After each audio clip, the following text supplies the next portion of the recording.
4-cü maселебиz Кумтөр боюнча. Эми бул Кумтөр проекти муну билбеген эч ким деле жок болуш керек. Бул эми 96-жылы иштеп баштаган болсо 97 Кумтөр. Ошондон бери эле ызы чуусу басылбай келатат.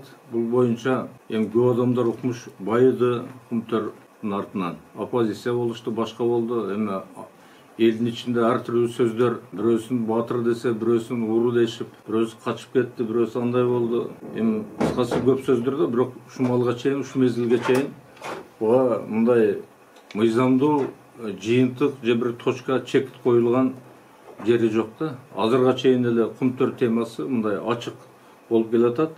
Ошон үчүн биз дагы ошо Кумтөр Кыргызстандын эң бир көйгөйлүү маселелеринин бири болгондуктан эми бизде көйгөйлүү маселе көп. Ошол көйгөйлөрдүн бири ушу Кумтөр болуп эсептелет да. Эми кыскача түшүндүрүп кетейин. Кумтөр бул эми баягы СССРдин мезгилинде, Союздун мезгилинде изилденип, аныкталып, такталган дүйнөдөгү эң ири алтын кендердин бири болуп эсептелинген экен. Айрыкча руданын курамындагы алтындын көлөмү боюнча дүйнөдөгү алтын кендерден Кумтөр айырмаланып турган. Себеби бул жерде содержание алтын аябай көп да. Бир тонна рудада алтындын көлөмү 5,5 граммдан 15,5 граммга чейин деп.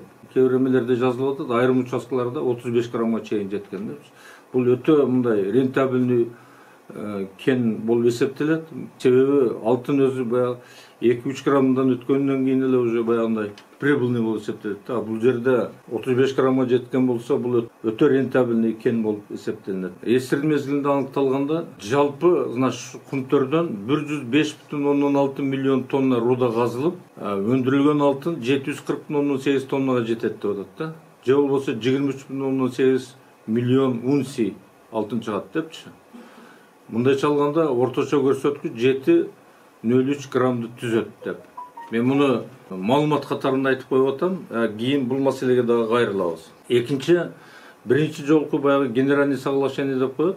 Кумтөр ал убакта жана Камека деген болгон экен. Ошо Камека менен 92-жылы 4-декабрда Торонто шаарында, Канадада Кыргыз Республикасынын өкмөтү Камека корпорациясы менен Кумтөр алтын долбоору боюнча башкы макулдашууга кол коюлган экен. Кийин бул келишим 94-жылга чейин такталып, 94-жылга чейин аябай көп талкуудан өткөн экен. Кошумча алымчалар кирилип, биринчи генералдык соглашение 31 барак болсо, аягында 117 баракка жеткен экен. Жетип, бирок мен мындай таанышып чыктым.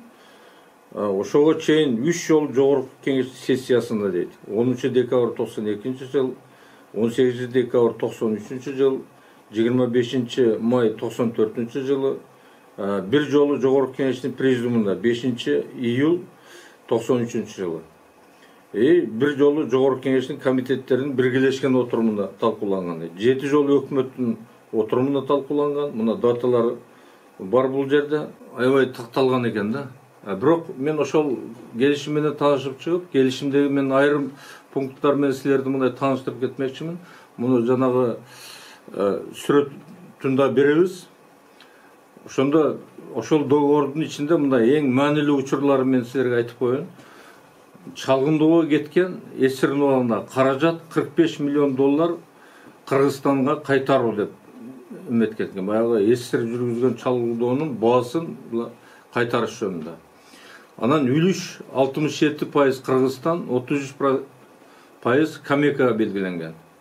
Жумуш орундар 80% кыргызстандыктар деп түзүлгөн.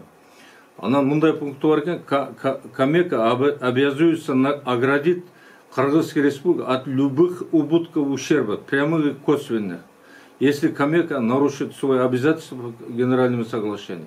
Şu генеральный соглашениени эгер бузган болсо, кандай ущерб болсо дагы булар восстановить эткенге жоопкерчилигин алган экен да.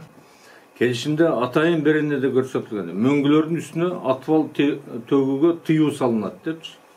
Баягы чыккан атыбалдар мөңгүнүн үстүнө вообще тийилбейт депчи. Анан эң мындай негизги маселе бул жерде башкы келишим Камека Кумтөр долбоорунан жогорку кеңештин гана макулдугу менен Кыргыз Республикасынын үлүшүн сактоо менен чыгуусу каралган дейт. Кандай баягындай ситуацияда чыккан болсо дагы, бирок үлүш кайра каралбайт деген экен, значит 67-33 дайыма калат депчи. Анан экинчиден Кумтөр ошол убактагы баягы чет өлкөлүк инвестиция боюнча мыйзам бар. 28-июнь 91-жылы кабыл алынган. Ошол мыйзамдын негизинде Кыргызстандагы чет өлкөлүк инвестициялар жөнүндө мыйзамдын чегинде салыктан бошотулган. Салыктан бошотулган мааниси, эгер ошол алган кредитин, баягы насыясын, ошо кенди иштетүү боюнча, ошону тезирээк төлөсө, ошо төлөнгөндөн кийин, кредит жабылгандан кийин Камека бүт башкаруусу бардыгы, актив бүт бардыгы Кыргызстандын ыктыярына өтмөк болгон да. Кыргызстандын, значит, Кыргызстан иштетмек экен да. Ошондон ары жагынча Кыргызстан иштетип, бул Кумтөр жылда баягы чыккан пайданын баягы 30% өзүнүн долясын гана алып турмак экен. Алар эч кандай управленияга, башкага да киришмеген.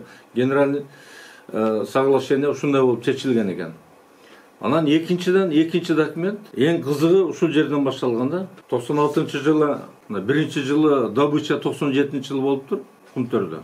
97-жылы уже алтын казылып баштагандан кийин, видимо, ушул башкы соглашенияны ушу кандай жол менен болсо дагы бузуш идеялар пайда болгон экен да чамасы. Анан 2003-жылы 31-декабрда номер 835 Кыргыз өкмөтүнүн мындай токтому чыккан экен. Бул токтомду да көрсөтөбүз.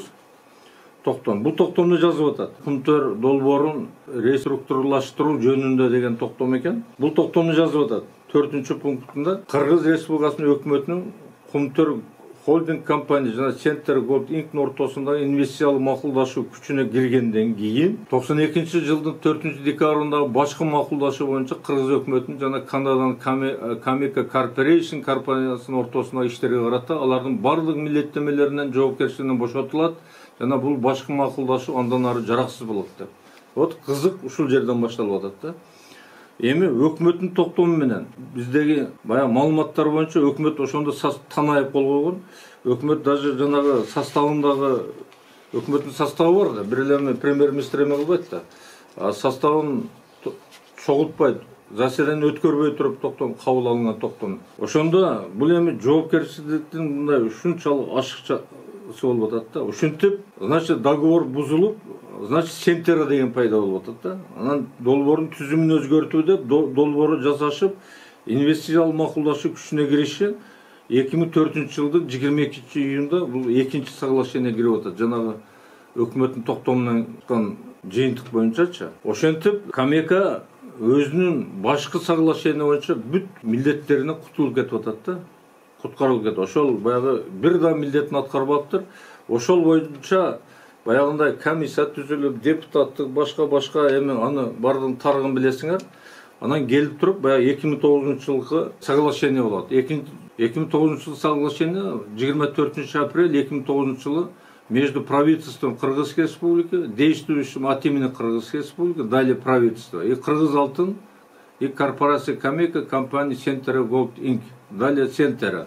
Center деп кетип атат да. Келип туруп, булар, принимая во внимание, что Center, КГК и Кыргызская республика являются сторонами арбитражного разбирательства, проводимого согласно арбитражному регламенту Юнистрал, и названо как дело Center Gold Inc. и Кумтөр Gold компания против Кыргызской республики. Деп, бир арбитражный сотко кайрылып туруп, ошону чечиш үчүн деп туруп, ушул келишимди токушуп атат да. Бул жерде таңгала турган нерсе, эмне үчүн Сентеранын бул мыйзамсыз түзүлүп атпайбы? Башкы келишим боюнча, генеральный соглашение боюнча, жанагы айтылган милдеттенмелердин негизинде үлүш 67-33 гана бузулбаш керек эле, жогорку кеңештин макулдугу менен чыгыш керек эле, ал жөн чыкпайт эле.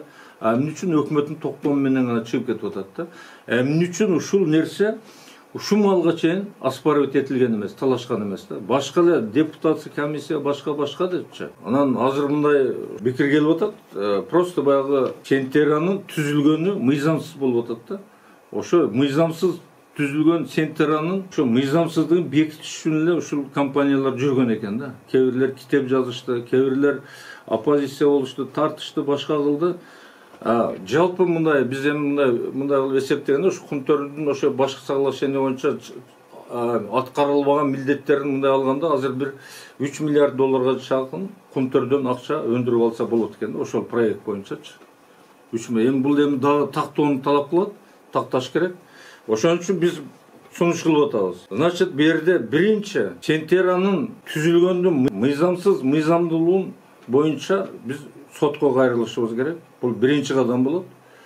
Сот чакырып сураганда эмненин негизинде Сентера түзүлдү дегенде Сентера мыйзамсыз болуп чыгып атпайбы? Мыйзамсыз деп сот чечим чыгаргандан кийин мыйзамсыз түзүлгөндө баягы документтерин көр. Значит, экинчи маселе чыгат. Экинчи маселе Генеральный прокуратура мыйзамсыз түзүлгөндүгү боюнча соттун чечими негизинде кылмыш иш козгош керек. Эгер Генеральный прокуратура иш козгоп туруп ишти баштаган болсо, значит, ошол 2003-жылы 31-декабрда баягы коюлган токтомдон баштап ага чейинкисинде эле бүт деятельность текшерүүдөн өтүш керек. Кимдер кандай комиссиялар иштеген, кандай эме кылган, эмне максатта түзүлгөн, максатына жеттиби, жетпедиби? Эмне үчүн эң негизги нерсе мыйзамсыз түзүлгөн Сентеранын ошонун мыйзамдуулугун мындай эч ким көңүл бурган жок деген эмени чыгарыш керек да. Ошол ортодогу жанагы ортомчу болуп, оппозиция болуп, башка болуп байыгандар ошол жерде бүт чыгыш керек. Ошол тергөө бүт барын аныкташ керек. Анан үчүнчү маселе, үчүнчү кадам деп коебу. Ошол 2003-жылы 31-декабрда 835 токтом мыйзамсыз болуп атпайбы? Мыйзам бузуу жолу менен кабыл алынган дегенден кийин, значит, Сентеранын мыйзамсыз түзүлгөндүгүнүн кесепетине Кыргызстанга зыянга учураган жоготуулардын көлөмүн Жогорку Кеңеш аныктап тактап чыгыш керек. Андан кийин Канаданын парламентине Жогорку Кеңеш бүт аныктагандан кийин кат бериш керек. Камека мыйзамсыз түзүлгөн Сентера Кыргызстанга канча зыянын келтиргенин көрсөтүп, Камека тараптан аны төлөп берүүгө жардам сураш керек. Төртүнчү кадам, өкмөт Канаданын сотуна кайрылып, Канаданын балуу кагаздар жөнүндө мыйзамын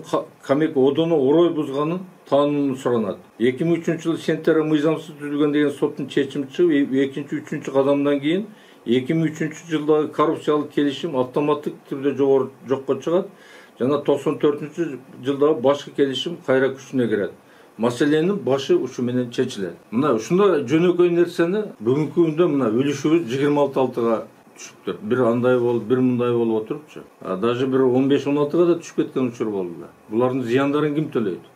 Ошон үчүн бул маселени аягына Чоң Азат партиясы, Кудай буйруса, эгер парламентке келген болсо, биринчи баягы чече турган иштердин бири ушул болуп эсептелинет. Анан мен башында айткандай, бу жерде дагы экинчи маселе бар. Бул эми жанагы Жогорку Кеңешке баргандан кийин жанагы башкы генеральный соглашениедан эмне үчүн чыгып, эмне үчүн Сентера мыйзамсыз түзүлгөн, ошондон берки зыянды эсептегенде дагы бир факты бар, ушуну дагы ошондо текшерүүдөн чыгыш керек. Мен башында айткандай 740 тонна 23,8 миллион унций алтын алынат, жалпы 105,6 миллион тонна руда казылат деп атпайбы? Мына эми Камеканын отчетун көрсөк, 17-жылы кошо эсептегенде bizde 117 milyon 280 bin tonna ruda kazılıp atat. Ayırmasını bilip atasınlar da. Bu yerde 105,16 milyon tonna rudadan 740 ton altın çıkarttı atat. Bu yerde 117 milyon 280 bin tonna ruda kazılıp, bırak 357 tonnayla altın öndürülüp atat. Kalgan altın ayakta деген суроо болот да. Ошону мына Кумтөрдүн отчету менен биз мындай анализ талдоо жүргүзүп чыктык. Ошондо жетин өлүштөн болгондо выход по норме дейт. Акаевдин периоду деп туруп 2097-жылдан 2004-жылы кошулуп эсептелип атат. 39 миллион тонна руда казылыптыр. Эгер жетин өлүштөн средний кармалганда ошондо 279,7 тонна алтын чыкмак экен. Бирок 156 тонна болуп атат да. Же болбосо 63 тонна разница болуп атат. Натуральный алтынчы. Ошол эле нерсе Бакиевдин периодунда 24 миллион 635 миң тонна руда казылып атат. Жетин өлүштөн 170,16 тонна алтын чыгыш керек эле. 68 тонна алтын болуп атат. Же болбосо 65 тонна разница болуп атат. Ошондой эле Отунбаевдин мезгилинде Отунбаев 2 жыл болду, 10-11 жылы 11 миллион 785 миң тонна руда казылып атат. Чыккан алтын 82 тонна болуш керек, бирок фактически 36,13 же болбосо 30 тонна разница болуп атат. Атамбаевдин убагында эң көп руда казылган ушул мезгил болуп атат. 41 миллион 762 миң тонна руда казылып атат. Ошондо 293,5 тонна алтын чыгыш керек, жана норма боюнчачы.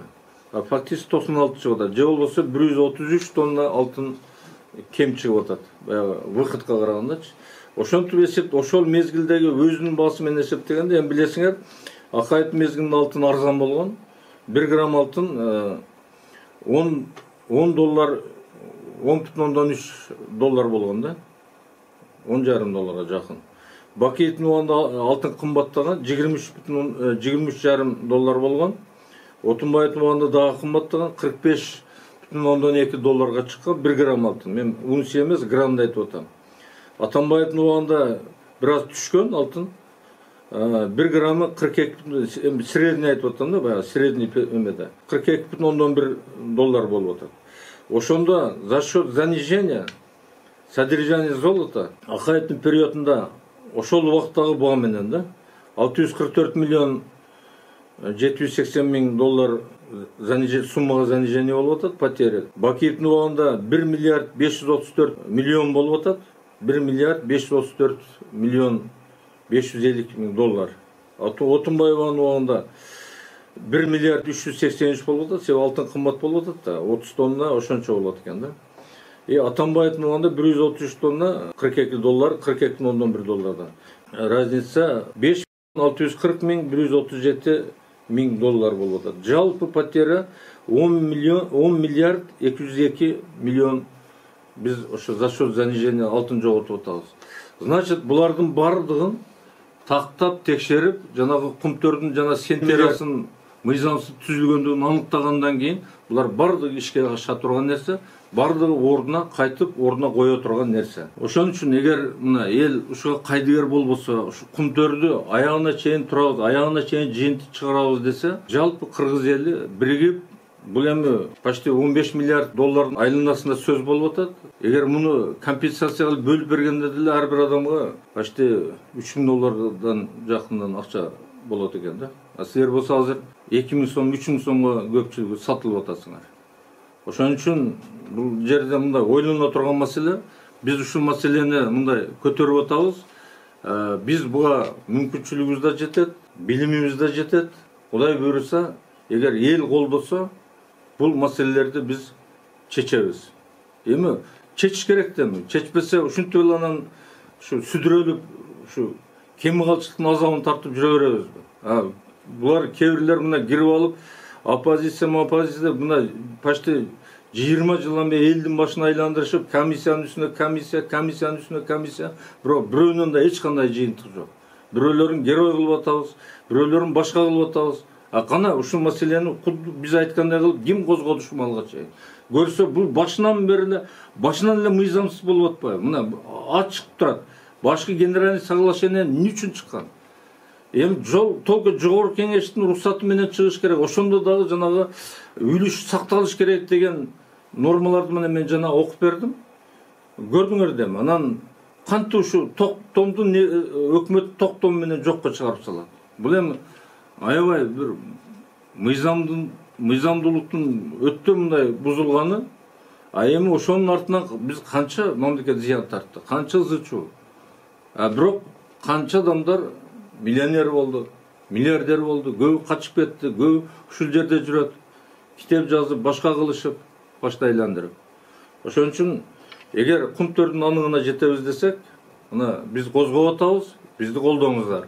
Эл колдосо, кандай гана нерсе болсо дагы чечсе болот.